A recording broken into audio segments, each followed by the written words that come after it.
Good afternoon. This is Debra B. Wilson.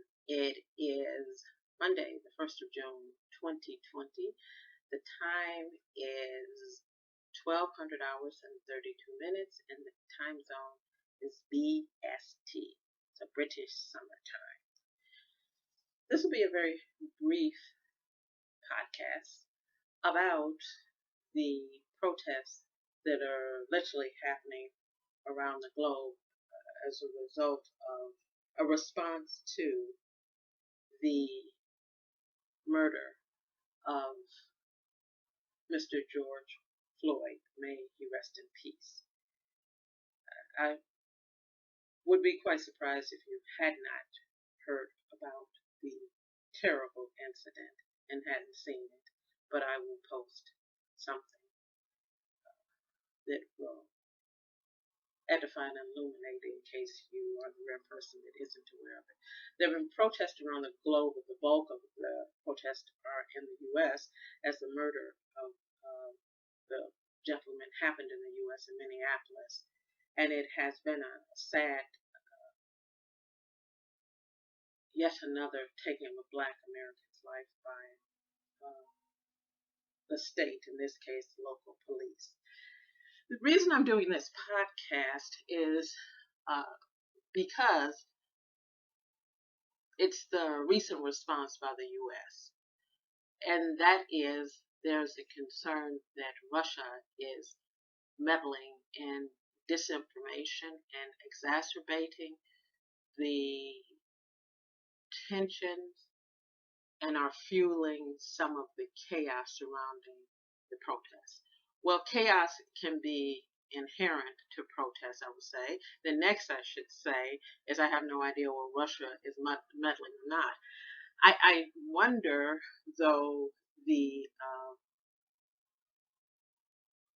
I wonder if that's true, or if this is a continuum in which when America doesn't understand something, the national security apparatus and national policing apparatus, it defaults to it must be an outside influence.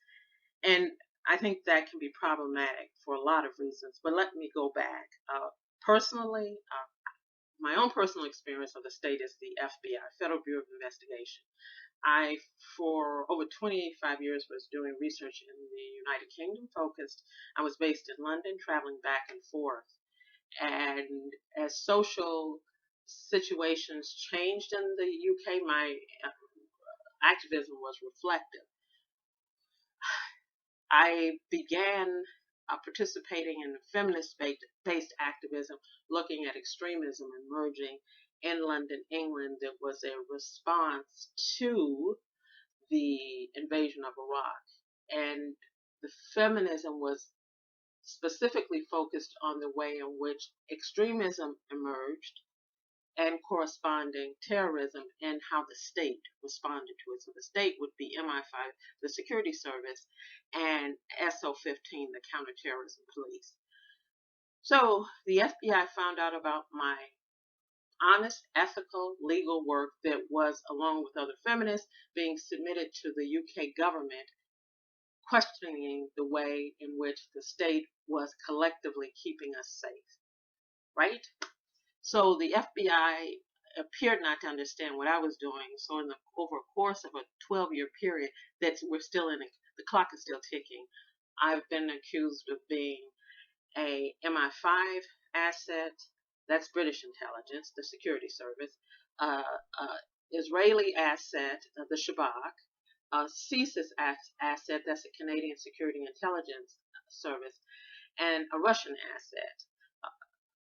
The world famous activism that emerged from the United States of America that deals with police brutality against Black Americans, started by Black women, American women, Black Lives Matters, was at one time labeled by the FBI an extremist group, the Black identity extremism.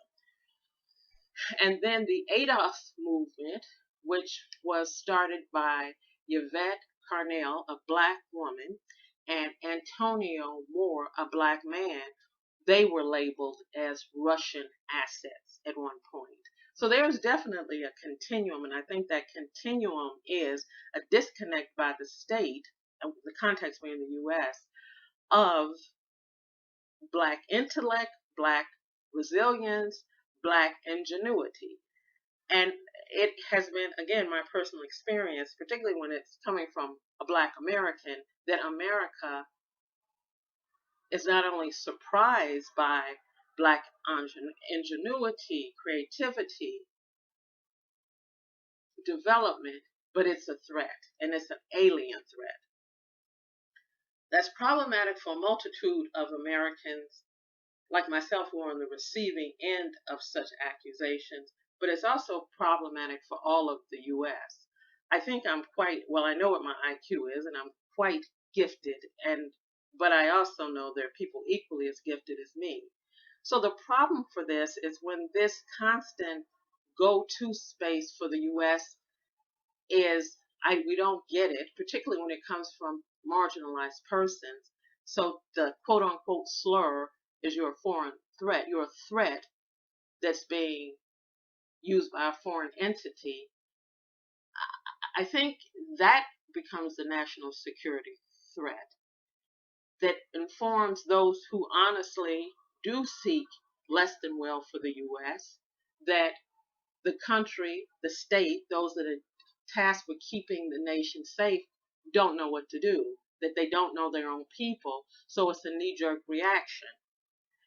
There are a multitude of ways that the U.S. could deal with this situation. The first way would be, instead of looking at it from a bottom-up perspective, because people do have a right to protest that is actually protected.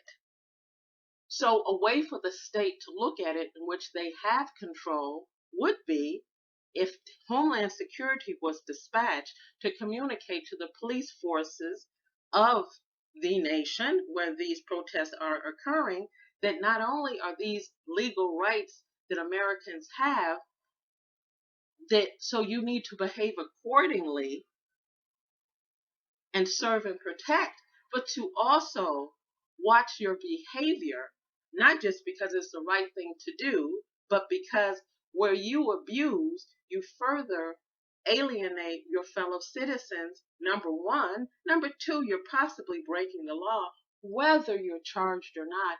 And number three, those that wish America harm will definitely catch it on something. TikTok, Twitter, YouTube, all the above. So that should be the approach the U.S. takes. Instead of constantly attempting to silence the bottom up because it's become too much and too complicated for the state. I'm quoting the FBI. They told me they didn't know what I was doing in the United Kingdom and it was too complicated, so I should stop. So instead of taking that approach of silencing the people, isn't it time that the United States national security model grew up and accepted the fact it's a complicated world, and quieting your people about grievances is not the answer? To work as a collective, the people and the state, in preventing those grievances from occurring, and if they do occur, address them appropriately, and to further educate the national security model to understand the complexity, the intellect, the innovation of your citizens, your fellow citizens who happen to be black. And if in fact it is Russian involvement or Chinese or Iranian, whoever, then don't come at it with the shock and awe. Oh, well, this isn't legitimate. Instead, talk with your people and educate them. If the information is being put on social media by the state, then it's not a secret. So share with your populace. But I would say again, if you want a more cohesive, stronger, resilient model, stop telling your adversaries that when you get overwhelmed, You are overwhelmed, and the only thing you know how to do is to quiet your people. This is Debra V. Wilson. I'm not in the U.S. I'm in England. I'm in Bradford. And thank you for listening.